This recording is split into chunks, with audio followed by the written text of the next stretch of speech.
할렐루야. 오늘 주일 예배 오신 우리 모든 믿음의 성도님들을 환영하며 축복합니다. 하나님께서 우리들에게 필요한 말씀, 은혜의 말씀 해주실 줄 믿습니다. 성도 여러분, 제가요 부임하고 여러 예식을 집례를 했는데요, 성례식은 한 3번 정도 집례를 했는 것 같고, 결혼식은 기도를 포함해서 한 5번 정도 된 것 같아요.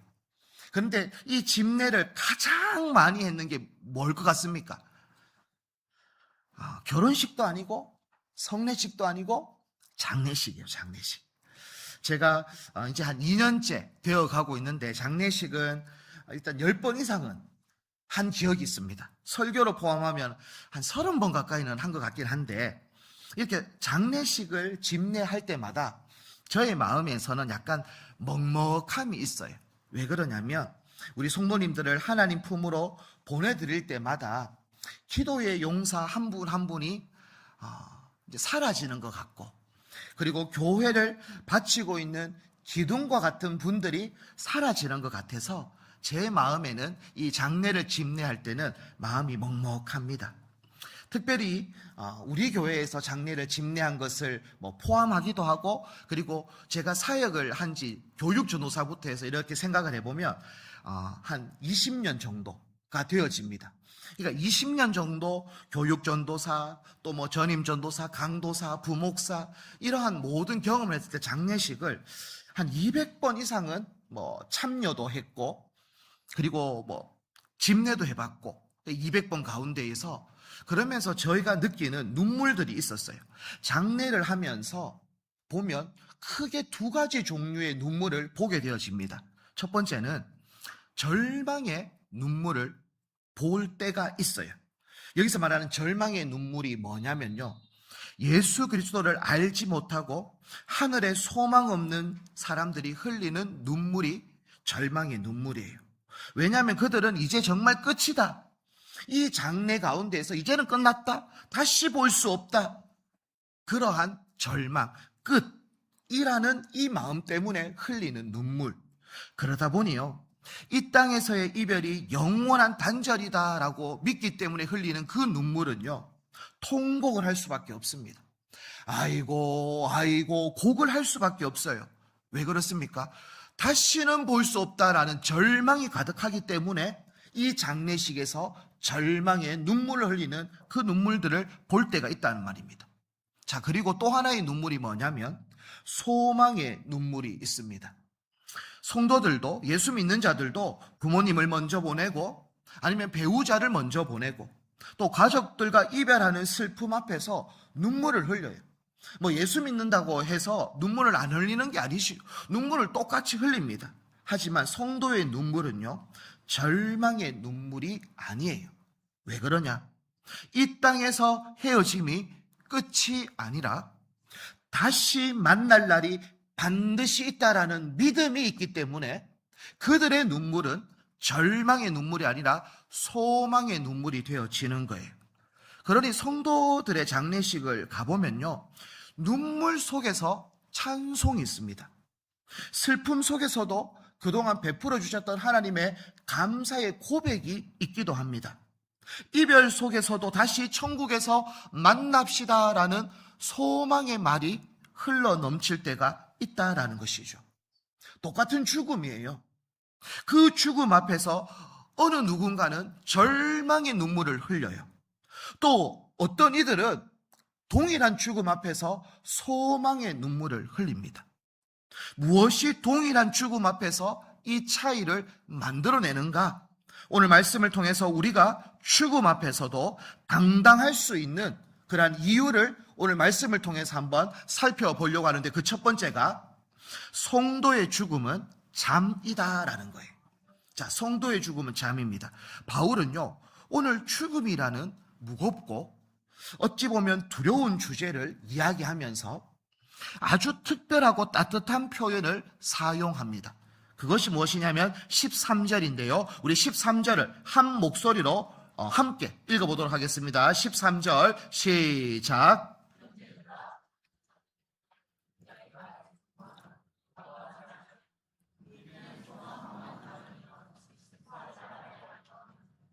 아멘. 자, 바울은 세상을 떠난 이들을 가리켜 죽은 자 이렇게 표현한 것이 아니라 자는 자라고 표현을 하고 있죠. 그러니 바울은 죽음을 잠이라고 그렇게 설명을 해주고 있어요. 잠에는 두 가지 특징이 있습니다. 첫 번째 특징은 뭐냐면 잠은 쉼이다라는 거예요. 잠은 쉼이다. 자, 참외 농사를 하시거나 아니면 직장 생활을 하시거나 또 여러 가지 사업을 운영하시거나 또 가정에서 또 수고하시거나 이걸 다 포함해서 하루를 살아갈 때 우리는 고단한 삶을 살아갈 때가 많죠. 그래서 그 모든 고단한 일정을 마치고 집에 탁 돌아가면 뭘 가장 먼저 하고 싶냐면 쉬고 싶다라는 마음이 들어요. 그래서 한숨 푹 자고 싶다, 편안하게 쉬고 싶다라는 마음이 든다라는 거죠. 농사일을 하거나 여러 가지 일을 다 하고 나서 고단한 일을 하고 나서 드는 마음은 쉬고 싶다라는 마음이에요. 제가 우리 아이들하고 우리 집에 6살, 4살 이런 남자아이들하고 놀러를 가잖아요. 요 근처에 합천에 대장경 테마파크라는 곳이 있는데 거기에 가서 막 미끄럼틀도 있어요. 그냥 막 애들이 엄청 뛰어서 놀아요.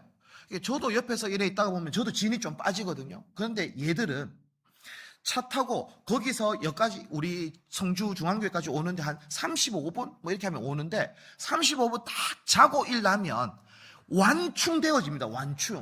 완전 다 충전되어져서 똑같이 또 뛰어놉니다. 아빠는 피곤해서 이제 쉬고 싶은데 얘들은 차 타고 오면서 다 채워진 거예요. 그러니까 잠은 충전의 시간, 쉼의 시간이다라는 것이 특징인 것이에요. 그러니까 잠을 통해서 우리는 충전하고 쉬는 거예요. 자, 사도 바울은 천국을 뭐라고 표현하고 있냐면 쉼이 있는 곳이다라고 말하고 있는 거예요. 성도들의 죽음을 잠이다라고 표현하고 있는데 이 잠의 특징 하나는 쉼이니까. 그러니 우리는 천국 가운데 간다라는 것은 쉼을 누린다. 그래서 안식을 누리는 곳, 주님 품 안에서 안식을 누리는 곳이 천국인 거예요. 자, 그래서 요한계시록 14장 13절에는 이러한 말씀이 있어요. 지금 이후로 주 안에서 죽는 자들은 복이 있도다 하심에 성령이 이르시되 그러하다. 그들이 수고를 그치고 쉬리니라고 이야기를 하고 있습니다. 자, 죽음은 성도들의 죽음은 잠인데 이 잠은 쉼을 얻는 시간인 것이죠. 세상에서 평생 수고했습니다. 평생 눈물을 흘렸어요. 평생 영적 전쟁을 치르며 싸우며 달려왔어요. 그러나 이제 주님의 품에 안기는 순간 그 모든 싸움은 끝나게 되어지는 것을 의미하는 것이죠. 그러니 더 이상 질병도 없고 염려도 없고 더 이상 죄와 싸움도 없고 그러니 하나님 안에서 쉴 수 있는, 그러니 성도의 죽음은 절망이 아니라 주님의 품에 누릴 수 있는 영원한 안식과 쉼으로 초청받는 것이 성도들의 죽음이다라는 거예요. 그러니 죽음은 우리에게 있어서 더 이상 절망이 아니라 하나님 안에서 누릴 수 있는 쉼을 누릴 수 있는 시간이다라는 것을 사도 바울은 먼저 이야기하고, 두 번째는 잠은 또 한 가지 특징이 있는데 반드시 깨어난다라는 거예요. 잠은 깨어나는 특징이 있어요. 자, 여러분 어젯밤에 모두 잠을 다 주무시고 오늘 예배에 오셨죠? 안 자고 오신 분들, 불면증 때문에 저는 안 잤는데요. 그런 건 어쩔 수 없습니다. 그건 어쩔 수 없고, 모든 분들은 다 잠을 자고 오늘 일어나서 씻고 옷을 또 다 갈아입고 여기에 오셨을 거예요. 자, 그런데 잠을 자면서 유언장을 쓰시는 분들은 잘 없어요. 야, 피곤하다, 이제 잠자야지. 근데 혹시 내일 못 일어날 거니까 유언장을 써야지. 그런 분들은 없어요. 잠은요, 어떠한 확신이 있냐면 아침이 되면 나는 다시 일어날 것이다 라는 확신 가운데서 잠을 청해요. 나는 이제 못 일어날 것이다 라는 그 확신이 있으면 유언장을 쓰겠죠. 하지만 우리가 잠을 잘 때 내일 아침 나는 반드시 일어난다라는 확신이 있으니 우리는 편안하게 잠자리에 드는 겁니다. 자, 성도의 죽음도 그렇다라는 거예요. 성도의 죽음은요, 마침표가 아니에요. 쉼표입니다. 다시 일어날 부활의 아침을 기다리는 잠과 같은 거예요. 그리고 부활의 아침이 되어지면 나는 반드시 벌떡 일어나게 되어진다라는 확신을 가지는 시간이 성도에게 있어서 죽음 잠이다라는 거예요. 자, 그런데 여기서 질문이 하나 생겨야 됩니다. 어떤 질문이냐면, 그러면 왜 성도에게만 죽음이 잠이 되어지는가? 왜 예수 안 믿는 사람에게 죽음은 잠이 아닌가? 왜 믿는 자들에게만 잠이 되냐라는 이 질문, 이 대답을 사도 바울이 14절 상반절에 이렇게 설명을 합니다. 한번 눈으로 보시면 제가 한번 읽어드릴게요. 우리가 예수께서 죽으셨다가 다시 살아나심을 믿을진대 라고 이야기를 합니다. 자, 성경은요, 예수님을 향해서 잠들었다라고 표현하지 않아요. 예수님을 향해서 잠드셨다라고 표현을 안 한단 말입니다. 예수님을 향해서는 어떻게 표현하냐면 죽으셨다라고 표현을 해요. 왜 그런가? 우리의 죄값을 대신 지불하기 때문에 죽으신 거예요. 예수님은 죽으셨어요. 우리가 받아야 할 심판을 대신 받으셨기 때문에 예수님은 죽으셨어요. 자, 여기서 끝난 게 아니에요. 예수님은 죽으신 게 맞아요. 그냥 잠자신 게 아니에요. 주무신 게 아니에요. 예수님은 죽으셨어요. 그런데 여기서 끝난 것이 아니라 사망 권세를 깨뜨리시고 예수님은 다시 살아나신 거예요. 이것이 부활입니다. 이것이 부활. 죽음을 이기시고 예수님은 다시 사셨어. 다시 일어나셨어. 이게 부활인데, 결국 예수 믿는 성도들에게 죽음이 더 이상 끝이 아닌 이유는 예수님이 살아나셨기에 나도 살아나는 거예요. 예수님께서 죽음을 이기셨기에 나도 죽음을 이길 수 있는 거예요. 예수님께서 부활하셨기에 나도 예수님과 같이 부활할 수 있는 거예요. 이 근거가 어디에 있냐? 예수님의 부활. 예수님의 부활을 믿는 자가 죽음을 이길 수 있고 다시 살 수 있는 소망이 우리에게 심겨지는 거예요. 이 부활 신앙이 우리에게 있기 때문에 성도의 죽음은 끝이 아니라 잠이 되어지는 거죠. 그러니 우리는 이 죽음 앞에서 잠시 눈을 감는 것과 똑같은 거예요. 그러니 부활의 아침이 되어질 때 우리는 다시 눈을 떠서 주님을 이제는 얼굴과 얼굴을 마주하면서 바라볼 수 있는 그날을 기다리는 것이죠. 그러므로 성도 여러분, 무덤을 마지막 집이다라고 생각하지 마십시오. 부활의 아침을 기다리는 자리가 그 무덤이라는 곳이에요. 그러니 우리에게 죽음은 끝이 아니에요. 우리에게 있어서 죽음은 다시 일어날 시간, 그리고 우리의 모든 육체를 쉬는 안식과 같은 시간. 그러니 우리에게 있어서 장례는 이별의 슬픔으로 눈물은 흘릴 수 있고 정말 그리워할 수는 있지만 절망의 눈물을 흘릴 이유는 없어요. 그러니 우리 가족들이 먼저 갔다고 해서 그것이 슬플 수 있고 그래서 애통하는 마음이 들 수 있죠. 그리운 마음이 들 수 있어요. 그것이 잘못된 게 아니라 우리의 눈물은 소망의 눈물이 되어져야 하는 거예요. 왜 그렇습니까? 죽음보다 크신 예수님이 내 안에 있고 그 예수님의 부활의 소망이 내 안에 있기 때문인 줄 믿습니다. 저는 죽음 앞에서 두려워 떠는 자가 아니라 죽음 가운데에서 승리하신 예수님을 바라보며 부활 신앙을 소망하며 믿음으로 한 걸음 한 걸음 걸어가는 우리 모든 권속들이 다 되어지기를 주님의 이름으로 축복합니다. 자, 두 번째는 주님은 반드시 다시 오신다라는 거예요. 우리는 일대지에서 성도의 죽음이 끝이 아니다라는 것을 살펴봤어요. 성도의 죽음은 파멸이 아니고 영원한 이별도 아니고 주님 품 안에서 잠드는 것이다 라는 것을 살펴봤습니다. 그러니 성도의 무덤은요, 종착역이 아니라 부활로 가는 대합실인 것이죠. 자, 그렇다면 여기서 우리가 하나의 또 질문을 만들어 봐야 됩니다. 잠든 성도들은 언제 깨어나는가? 그렇다면 잠든 성도는 언제 일어나는가? 여기에 대한 대답을 14절 하반절은 이렇게 설명합니다. 자막을 한번 보시고 우리 다 함께 한번 읽도록 하겠습니다. 시작.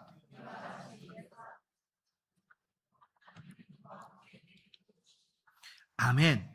자, 잠든 성도들은 언제 일어나는가?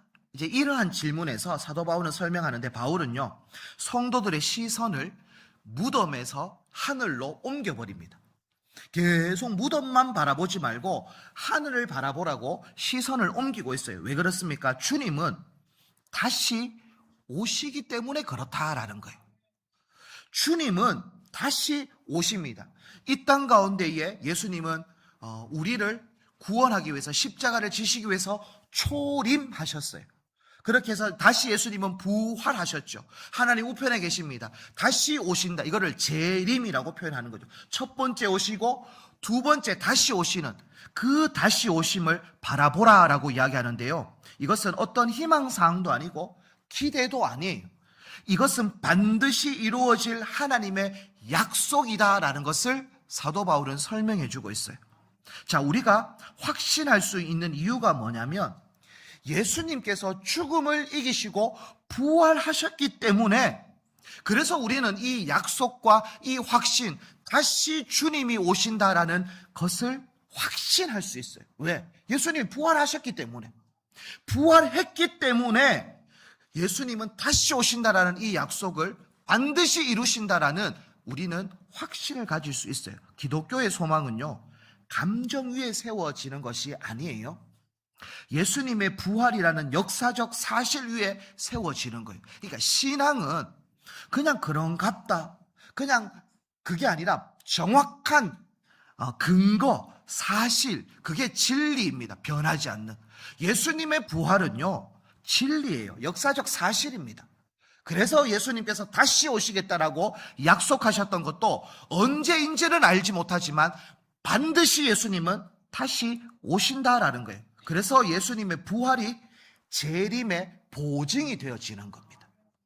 자, 성도 여러분, 그러면 재림은 어떤 날인가? 많은 사람들은 재림을 생각하면 두려운 날이다라고 생각을 해요.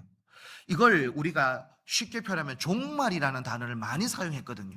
예수님의 다시 오시는 이 재림을 종말이라는 말로 사용하다 보니 우리 마음 가운데 있는 종말, 야, 세상은 이제 다 끝이 나는구나, 끝, 그러니까 이 절망, 두려움이 우리는 늘 생각이 듭니다. 그런데 사도 바울은 이 재림의 날을 어떻게 해석을 해주냐면 16절입니다. 16절 한번 보시면 제가 한번 읽어드릴게요. 주께서 호령과 천사장의 소리와 하나님의 나팔 소리로 친히 하늘로부터 강림하시니니 라고 이야기를 합니다. 자, 여기서 중요한 단어가 있어요. 뭐 소리도 있고 이래 있는데 그것보다 더 중요한 단어, 오늘 우리가 꼭 살펴봐야 할 단어는 친희입니다. 친희. 친희라는 단어는 여러분들 동그라미를 한 100번을 쳐도 됩니다. 그 정도로 중요합니다. 왜 그렇습니까? 예수님은 친히 다시 오신다라고 이야기합니다. 친히 재림하신다라고 하는 거예요. 자, 종말의 시대가 왔습니다. 심판의 날이 왔어요. 그런데 천사를 보내는 것이 아니라 예수님께서 친히 오시는 거예요. 직접. 왜 예수님께서 직접 이 땅에 오십니까? 우리를 사랑하기 때문에. 자, 초림.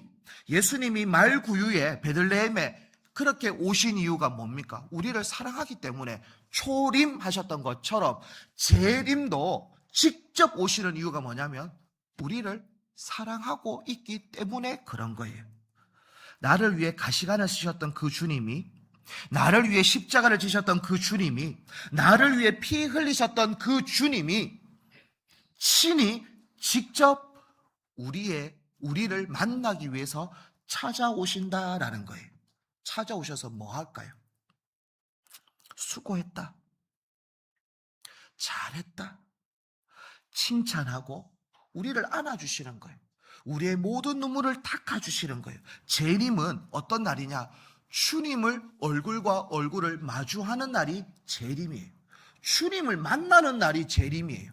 우리는 뭐 대통령이든 뭐 군수든 뭐 아니면 또 이렇게 유명한 연예인이든 연예인 만나면 어떻게 합니까? 내가 좋아하는 연예인을 만났거나 뭐 내가 좋아하는 정치인을 만나면 어머 하고 막 사진 찍자 하고 셀카 찍자 하고 막 야단 법석을 보여요. 근데 주님을 만나는 날이 언제인가? 재림의 날이에요. 그러니 이게 두려움의 날입니까? 막 벌벌벌벌 떠는 날입니까? 어머 예수님, 그 날이 재림의 날이에요. 그래서 사도 바울은 어떠한 설명을 하고 있습니까? 두려운 날이 아니다. 우리의 모든 죄가 다 씻어지고 하나님 앞에 영광스러운 존재가 되어지는 거룩의 날, 영화로운 날, 복된 날, 그것이 재림이다라고 이렇게 설명을 하고 있는 거예요. 성도 여러분, 재림은 두려움의 날이 아닙니다. 재림은 사모해야 하는 날이 재림이다라는 것을 기억하셔서, 그래서 우리는 죽음을 두려워하는 인생이 아니라 정말 하나님 앞에 섰을 때 부끄러워하는 인생이 아니라 하나님 앞에 섰을 때 주님 잘했죠. 주님 저 이렇게 믿음 생활 몸부림쳤어요. 칭찬받을 수 있는 믿음의 권속들이 되어지기를 축복합니다. 자, 그러면서 사도 바울이 이어서 이야기합니다. 16절 하반절에 보면 그리스도 안에서 죽은 자들이 먼저 일어나고 라고 이야기를 해요. 당시 데살로니가 교회 성도들에게 있어서 궁금증이 있었어요. 어떤 궁금증이 있었냐면, 아니 아직 예수님이 재림한다라는 건 알겠는데 지금 예수님 재림하기 전에 먼저 죽은 성도님들은 어떡합니까? 라는 고민이 있었던 거예요. 아니 그렇게 죽은 성도님들은 재림의 영광에 참여하지 못하는 것 아닙니까? 그런 의문이 든 거죠. 그러니 사도 바울이 뭐라고 이야기하냐면 걱정하지 말라는 거예요. 그들이 먼저 잠은 들었지만 그들이 먼저 일어나게 되어질 것이다 라고 이야기를 하고 있어요. 주님 안에서 잠든 성도들이 가장 먼저 부활의 영광에 참여하게 되어지니 걱정하지 마라. 그들이 지금 잠자고 있는 거다. 그러니까 그들에게 있어서 데살로니가 교회 성도들에게 있어서 죽음은 끝이었거든요. 그러니 이 끝을 맞이한 성도들은 이제 부활도 없고, 그러면 이분들은 그냥 이제는 재림의 영광도 못 참석하겠네요. 근데 아니다. 걱정하지 마라. 그들은 먼저 부활할 것이고 먼저 깨어날 것이고 먼저 주님을 볼 거니까 아무 염려 걱정하지 말고 오늘 너희들의 신앙을 지키면서 살아가라. 그렇게 이야기를 하고 있어요. 자, 17절 보십시오. 우리 다 함께 한번 17절 읽어보겠습니다. 17절입니다. 시작.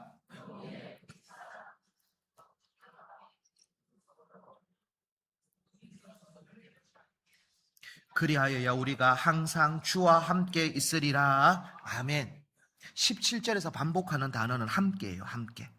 자, 예수님이 재림하기 전에 먼저 잠들어 있는 자들도 주님의 재림 때 부활의 아침을 맞이하는 것이고, 지금 살아서 생존할 때 예수님의 재림을 맞이하는 자도 함께 할 거다. 그러니 그 누구도 부활의 영광에 참여하지 못하는 자들이, 이 천국 잔치에 참여하지 못하는 자들이 없다. 다 함께한다. 먼저 간 성도도 함께하고 살아있는 성도도 함께하고, 그리고 주님과 함께 재림의 영원한 날을 누리게 되어질 것이다 라고 이야기를 해요. 그러면서 함께라는 단어는 한 번만 만나는 것이 아니라 다시는 헤어짐이 없다라는 것을 이야기해 주고 있는 겁니다. 성도 여러분, 천국 가운데에서는 다시 헤어짐이 없어요. 이별이 없습니다. 눈물이 없습니다. 고통이 없어요. 왜 그렇습니까?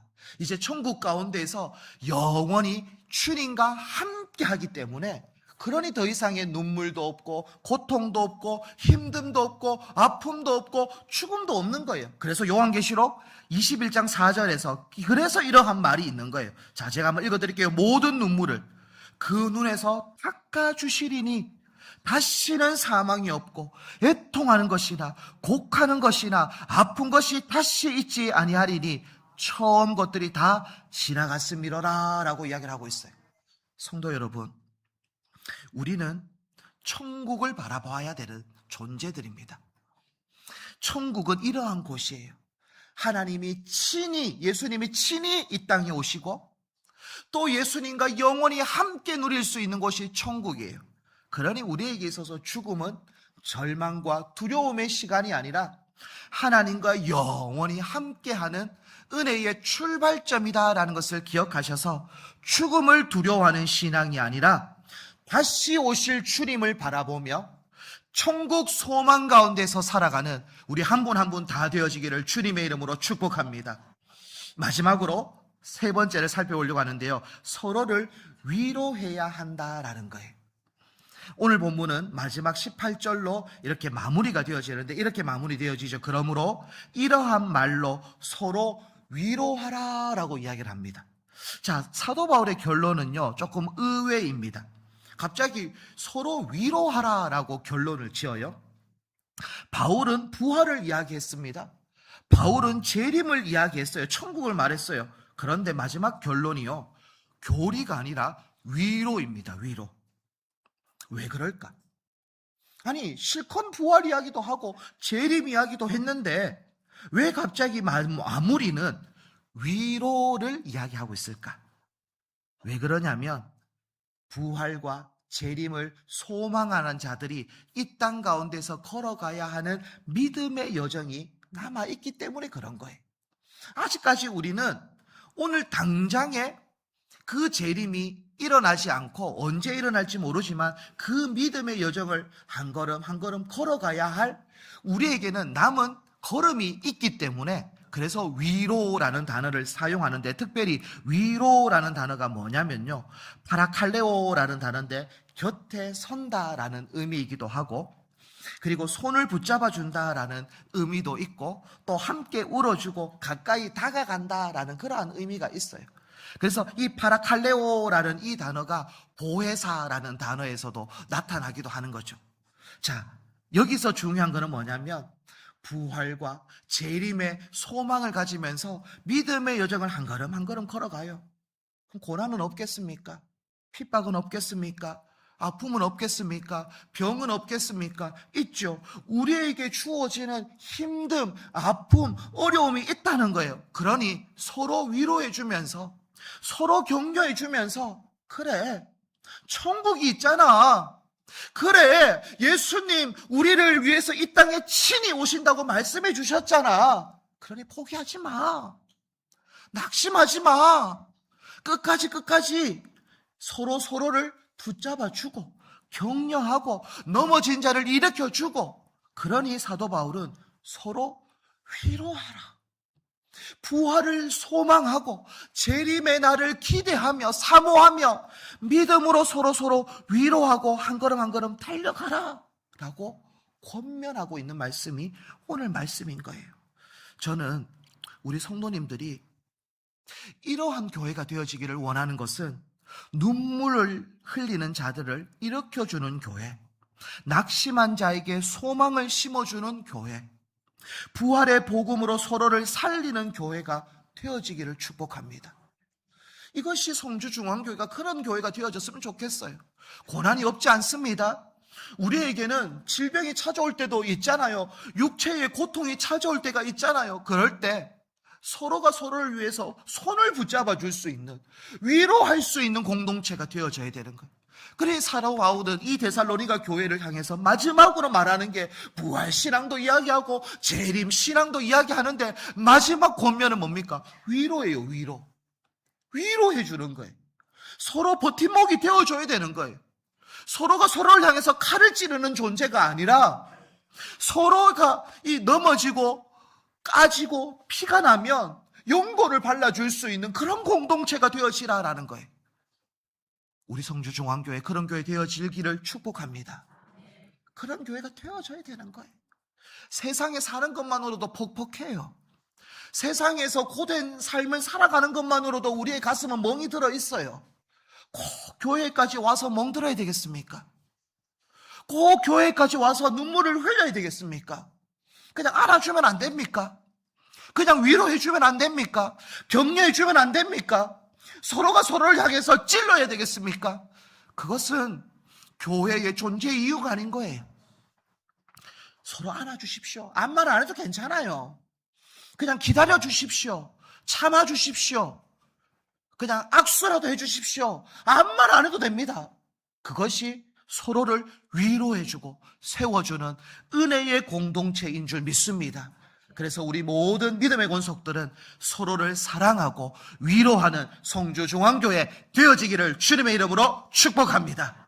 우리 다 함께 우리 찬양을 주님 다시 오실 때까지 찬양하면서 또 우리 함께 기도하면서 나아가기를 원합니다. 우리 함께 찬양하겠습니다. 주님 다시 오실 때까지 찬양합니다.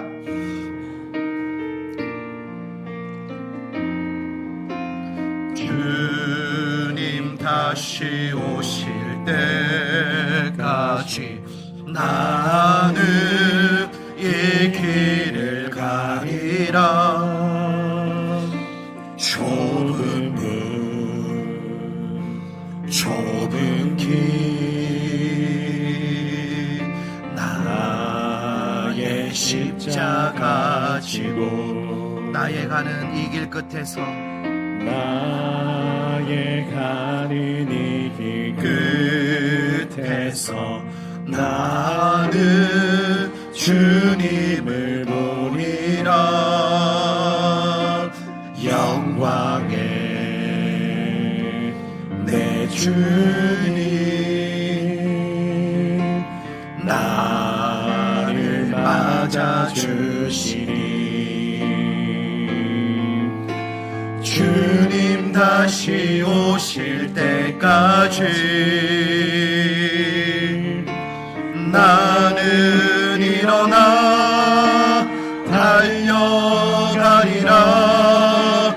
주의 영광 온 땅 덮을 때 나는 일어나 노래하리. 내 사모하는 주님 내 사모하는 주님 온 세상 그 주시라. 내 사모하는 주님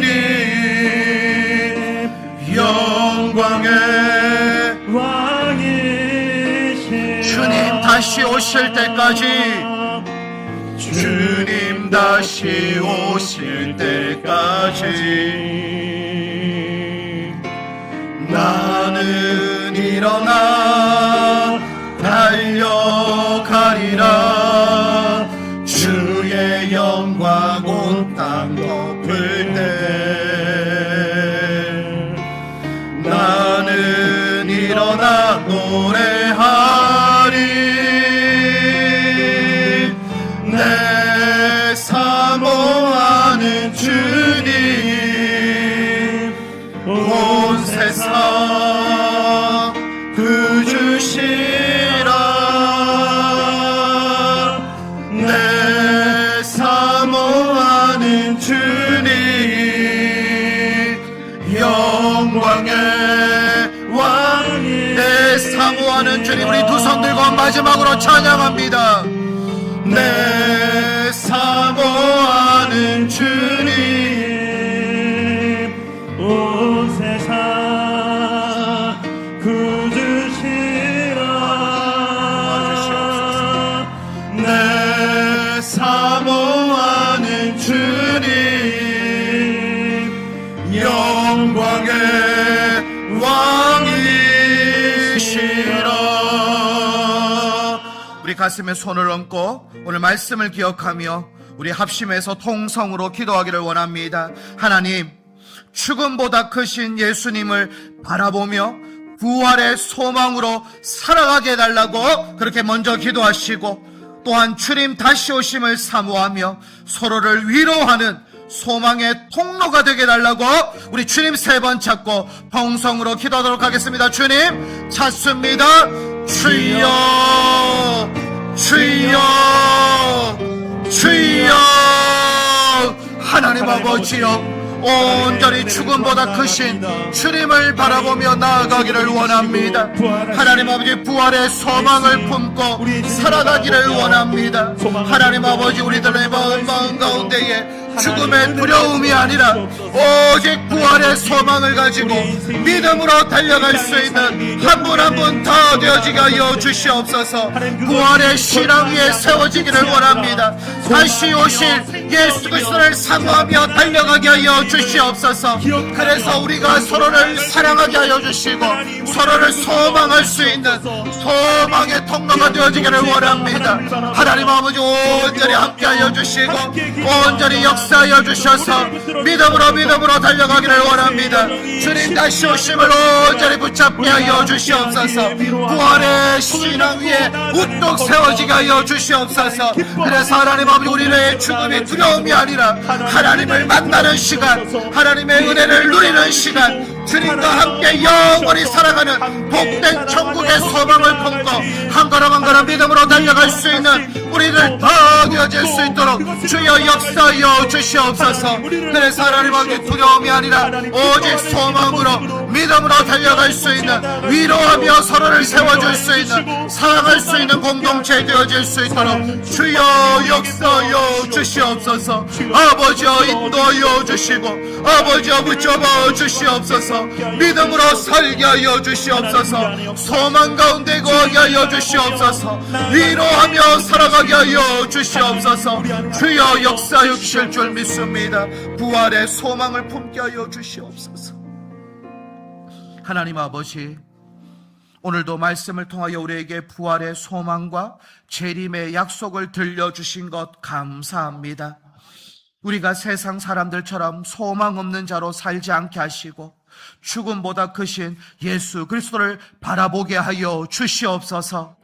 성도의 죽음이 끝이 아니라 잠이며 주님 다시 오시는 날 영광 가운데 깨어날 것을 믿게 하시고 어떤 상황 속에서도 믿음과 소망을 잃지 않게 하여 주시옵소서.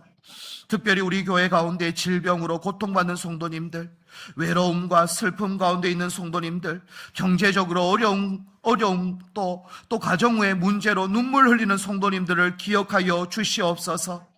주님께서 친히 위로하여 주시고 우리도 그들의 곁에 서서 부활의 소망과 재림의 약속을 전하는 위로의 통로가 될 수 있도록 인도하여 주시옵소서. 그래서 주님 다시 오시는 그날까지 믿음을 지키게 하시고 서로를 세워주며 함께 천국을 향해 걸어가는 성주중앙교회 될 수 있도록 역사하여 주시옵소서. 모든 것을 주님의 손에 올려드리며 예수님의 이름으로 기도합니다. 아멘.